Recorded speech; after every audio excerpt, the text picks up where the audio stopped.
आऊज़ुबिल्लाहि मिनश्शैतानिर्रजीम बिस्मिल्लाहिर्रहमानिर्रहीम। अस्सलाम वालेकुम स्टूडेंट्स, आज का हमारा लेक्चर होगा जुमला इस्मिया और मुरक्कब तौसीफ़ी में फ़र्क। तो ये तो हम पहले पढ़ चुके हैं कि मुरक्कब किसे कहते हैं। दो या दो से ज़्यादा अल्फाज के मजमूए को मुरक्कब कहते हैं। और फिर मुरक्कब की अक़साम भी हमने पढ़ी थी कि मुरक्कब की दो अक़साम हैं, एक मुरक्कब नाक़िस और दूसरा मुरक्कब ताम। मुरक्कब नाक़िस जैसा कि नाम से ही ज़ाहिर हो रहा है कि इसमें कुछ न कुछ नक़्स होता है, यानी कि जुमला मुकम्मल नहीं होता। तो उसकी एक किस्म है मुरक्कब तौसीफ़ी। और इसी तरह मुरक्कब ताम, इसको जुमला मुफीदा भी कहते हैं या कलाम भी कहते हैं।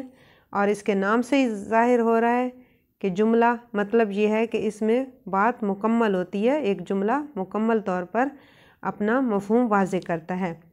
तो इसकी भी दो अक़साम हैं, जुमला इस्मिया और जुमला फ़ेलिया। तो इसका मतलब है कि मुरक्कब की जो दो अक़साम हैं, मुरक्कब नाक़िस और मुरक्कब ताम। तो मुरक्कब नाक़िस की एक किस्म मुरक्कब तौसीफ़ी और मुरक्कब ताम की एक किस्म जुमला इस्मिया। इन दोनों में आज हम फ़र्क को वाज़े करेंगे। तो जुमला इस्मिया के बारे में आप लोग पहले पढ़ चुके हो कि वो जुमला जो इसम से शुरू हो जुमला इस्मिया कहलाता है। इसके कितने जुज़ होते हैं? दो जुज़ होते हैं। पहले जुज़ को क्या कहते हैं? मुब्तदा। दूसरे को क्या कहते हैं? ख़बर। और ये दोनों मरफ़ू होते हैं, यानी कि दोनों के अल्फाज के आखिर में पेश होता है। पहला जुज़ इसका मारिफ़ा होता है, जबकि दूसरा जुज़ नकिरा होता है। और इसी तरह मुरक्कब तौसीफ़ी के बारे में भी आप लोग पढ़ चुके हो कि मुरक्कब तौसीफ़ी जो कि दूसरा जुज़, इसके भी दो अज्ज़ा होते हैं। और ये जो दूसरा जुज़ होता है या दूसरा लफ्ज़ होता है वो पहले लफ्ज़ की सिफ़त बताता है, तो उसको मुरक्कब तौसीफ़ी कहते हैं।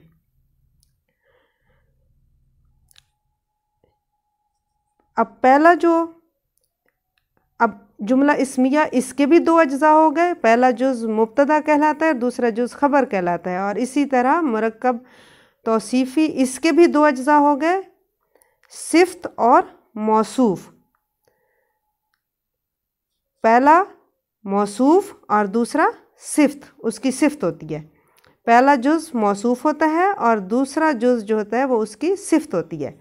और इसी तरह पहले जुज़ को इसम ज़ात भी कहते हैं और दूसरे जुज़ को इसम सिफ़त भी कहते हैं।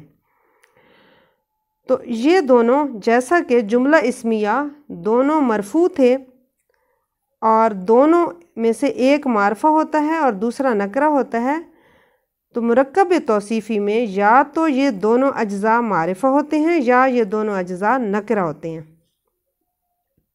अब फ़र्क सिर्फ यही है। जुमला इस्मिया और मुरक्कब तौसीफ़ी में फ़र्क क्या है कि जुमला इस्मिया में पहला जुज़ मारिफ़ा होता है जबकि दूसरा जुज़ नकरा होता है, जबकि मुरक्कब तौसीफ़ी में दोनों अज्ज़ा या तो मारिफ़ा होते हैं या नकरा होते हैं। अब हम मिसालों से समझने की कोशिश करते हैं। मसलन किताब नई है, ये कौन सा जुमला है?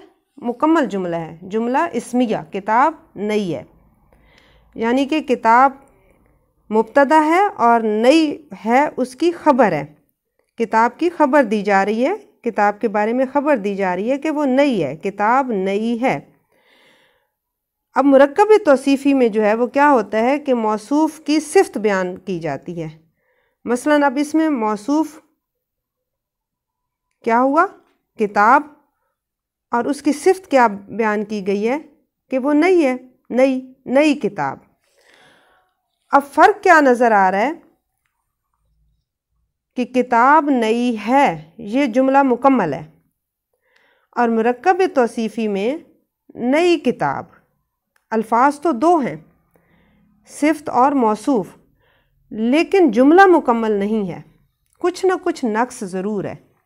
अब ये नहीं मालूम कि नई किताब ख़रीदी गई है, नई किताब पढ़ी गई है या नई किताब गुम हो गई है, यानी कि कुछ भी हो सकता है। उर्दू में तो आप लोगों को अब ये वाज़े हो गया कि जुमला इस्मिया किताब नई है, मुकम्मल हो गई बात।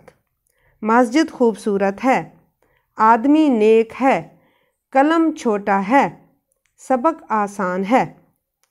और मुरक्कब तौसीफ़ी होगा तो क्या करोगे? नई किताब, खूबसूरत मस्जिद। अब मस्जिद की सिफ्त बयान की गई है ना कि वो खूबसूरत है, खूबसूरत मस्जिद। नेक आदमी, आदमी की सिफ्त बयान की गई है कि वो नेक है। छोटा कलम, कलम की सिफ्त बयान की गई है कि वो छोटा है। और इसी तरह आसान सबक। लेकिन ये नहीं मालूम कि आसान सबक याद हो गया है या आसान सबक भूल गया है या आसान सबक पेपर में आया है, ये बात नहीं मालूम। जैसा कि जुमला इस्मिया में था कि सबक आसान है। जी, अब इसकी असल चीज़, जब इसको आप लोग अरबी में करते हो, ट्रांसलेशन करते हो, तर्जमा करते हो, तो गलती वहाँ होती है। जुमला इस्मिया और मुरक्कब तौसीफ़ी में फ़र्क, गलती वहाँ होती है। मसलन सबसे पहले हम कहते हैं किताब नई है और मुरक्कब तौसीफ़ी में है नई किताब, तो अल्फाज तो दो ही हैं। किताब के लिए अरबी में लफ्ज़ किताब ही इस्तेमाल होता है और नई के लिए जदीद। ठीक है, अब हमने एराब लगाकर वाज़े करना है कि जुमला इस्मिया कौन सा है और मुरक्कब तौसीफ़ी कौन सा है। मसलन किताब नई है तो हमने क्या कहा था कि जुमला इस्मिया का पहला जुज़ जो है वो क्या होता है? मारिफा होता है। तो किताब को हम क्या किस में तब्दील कर देंगे? अलिफ लाम लगाकर अल किताब कर देंगे, अल किताबु।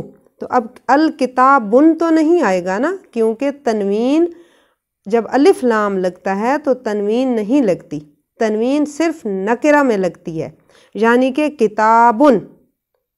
तो ये नकिरा है और जब जुमला इस्मिया में आई है तो इसको हमने अल किताबु कर दिया, मारिफा हो गया। और जुमला इस्मिया में पहला जुज़ क्या होता है? मारिफा होता है, अल किताबु। और नई है जदीदुन, दूसरा हिस्सा क्या होता है? नकिरा होता है, अल किताबु जदीदुन। अब ये मालूम हुआ कि ये जुमला इस्मिया है, अल किताबु जदीदुन। अब इसके बरअक्स लिखने में तो वैसे ही लिखा जा रहा है कि किताब और जदीद दो लफ्ज़, मुरक्कब तौसीफ़ी बन गया, लेकिन आराब से ज़ाहिर होगा कि ये मुरक्कब तौसीफ़ी है। अब क्या होगा? या तो ये दोनों मारिफा होंगे या ये दोनों नकिरा होंगे, या ये होगा अल किताबु अल जदीदु, यानी कि अल किताबुल जदीदु, या होगा किताबुन जदीदुन। तो ये मुरक्कब तौसीफ़ी है। अब अगर स्टूडेंट्स आप लोगों ने जुमला का ये जो है जुमला इस्मिया, इसका अगर आप लोगों ने तर्जमा किया है, किताब नई है का तर्जमा किया है किताबुन जदीदुन, तो तब भी गलत हो गया है। अल किताबुन जदीदुन तब भी गलत हो गया, क्योंकि अल किताबुन नहीं होता, अल किताबु होता है। और अगर आप लोगों ने तर्जमा किया है अल किताबु जदीदतुन, तो तब भी गलत है, इसलिए कि किताब जब मुज़क्कर है तो आगे जदीदुन भी मुज़क्कर होगा, जदीदतुन नहीं आएगा। जी, समझ आ गई है। इसके बाद दूसरा जुमला है मस्जिद खूबसूरत है और मुरक्कब तौसीफ़ी क्या है? खूबसूरत मस्जिद। तो इसके भी दो अल्फाज हैं। मस्जिद को अरबी में मस्जिद ही कहते हैं और खूबसूरत को क्या कहते हैं? जमील, जमीलुन। अब मस्जिद खूबसूरत है, ये जुमला इस्मिया है, इसके लिए क्या उसूल है कि पहला जुज़ मारिफा होता है तो आप लोग मस्जिद की जगह क्या करोगे? अल मस्जिदु, अलिफ लाम लगा के उसको मारिफा कर दिया, अल मस्जिदु। और दूसरा जो जुज़ है वो क्या होगा? नकिरा होगा, तो जमीलुन। अब अगर कुछ स्टूडेंट्स ने जमीलतुन किया है तो फिर गलत हो गया, इसलिए कि जमीलुन अल मस्जिदु जब मुज़क्कर है तो आगे उसकी जो ख़बर है वो भी मुज़क्कर होगी, अल मस्जिदु जमीलुन। और इसी तरह जब मुरक्कब तौसीफ़ी होगा तो या तो आप लोग लिखोगे अल मस्जिदुल जमीलु, यानी कि दोनों मारिफा होंगे, या आप लिखोगे मस्जिदुन जमीलुन। इसी तरह आदमी नेक है, आदमी के लिए अरबी में क्या लफ्ज़ इस्तेमाल करते हैं? रजुलन। और नेक के लिए क्या लफ्ज़ इस्तेमाल किया जाता है? सालिहुन। रजुलन सालिहुन। अब अगर हम ये लफ्ज़ अरबी में ये हमारे सामने लफ्ज़ आ जाता है रजुलन सालिहुन, तो इसका मतलब क्या है? रजुलन मर्द और सालिहुन नेक, नेक मर्द या नेक आदमी। लेकिन हम कह रहे हैं कि आदमी नेक है, तो फिर आप लोग क्या करोगे? पहले लफ्ज़ को, जो पहला जुमला है, जो मुब्तदा है, जो इसम है पहला, उसको आप लोगों ने मारफा करना है अर्रजुलु, अर्रजुलु सालिहुन, तो फिर इसका मतलब होगा आदमी नेक है। इसी तरह कलम छोटा है, अल कलमु सगीरुन। कलम के लिए भी अरबी में लफ्ज़ कलम इस्तेमाल होता है और छोटे के लिए क्या लफ्ज़ इस्तेमाल होता है? सगीर। और बड़े के लिए क्या लफ्ज़ इस्तेमाल होता है? कबीर। तो कलम छोटा है, अल कलमु सगीरुन, और छोटा कलम यानी कि मरकब तौसीफ़ी, तो फिर आप क्या कहोगे? कलमुन सगीरुन। जी, सबक आसान है, अदरसु सहलुन। और इसी तरह आसान सबक दरसुन सहलुन। ये चंद मिसालें थी। अब इसमें सिर्फ एक बात आप लोगों के याद रखने वाली है। वो कौन सी बात है? कि जुमला इस्मिया का पहला जुज़्व मारिफा होता है और दूसरा जुज़्व नकरा होता है, जबकि मुरक्कब तौसीफ़ी में पहला जुज़्व या तो पहला जुज़्व और दूसरा जुज़्व दोनों अज्जा यानी कि सिफ़्त और मौसूफ़ दोनों या तो नकरा होंगे या दोनों मारिफा होंगे। व आखिरु दवाना अनिल हम्दुलिल्लाहि रब्बिल आलमीन।